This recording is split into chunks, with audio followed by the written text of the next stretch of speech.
होता है? पहला कि the number of atom, the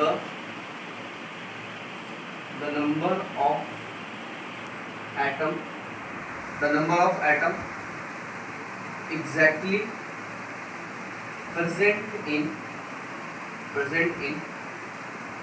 12 gram sample of carbon atom. ठीक है, क्या कहना चाह रहा है कि 12 gram sample of carbon atom के, ठीक है, 12 ग्राम तुमने क्या लिया है, कार्बन का सैंपल लिया है, तो 12 ग्राम कार्बन के सैंपल में जितने एटम प्रेजेंट होंगे उन्हें हम क्या बोलेंगे, Avogadro number. The number of atom exactly present in 12 gram sample of carbon atom, this is called Avogadro number. ठीक है, क्या बोलेंगे, अवोगाड्रो नंबर बोलेंगे।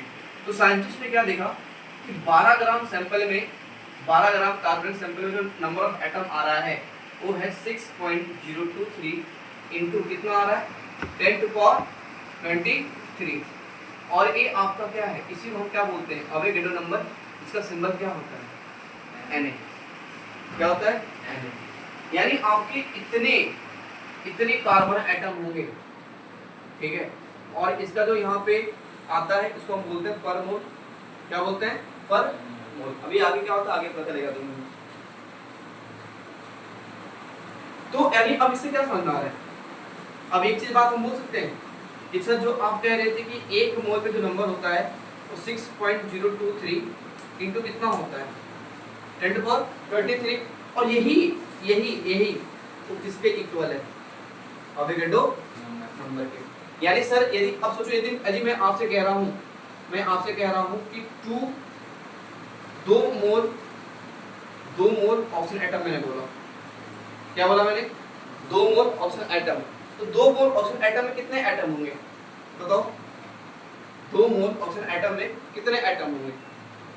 जैसे 1 दर्जन है तो 1 दर्जन बनाना, तो 1 दर्जन बनाना में कितने बनाना, 2 दर्जन बनाना में कितने बनाना, तो सेम वे में 2 मोल ऑक्सीजन एटम में कितने एटम, ठीक, 1 मोल ऑक्सीजन एटम में कितना ऑक्सीजन एटम आएगा, 6.023 इंटू 10 टू पावर 23, तो 2 मोल पे कितना आएगा, तो 2 इंटू 6.023 इंटू कितना आएगा, 23 ऑक्सीजन एटम। तो मैं इतना ना लिख के क्या मैं इसको ए ही बोल सकता हूँ सर, 2Na ऑक्सीजन एटम। अरे हाँ यार, क्योंकि मैं इस नंबर को मैं क्या लिख सकता हूँ, अवोगाड्रो नंबर। बात समझ गए क्या, क्लियर, आ रही बात समझ में।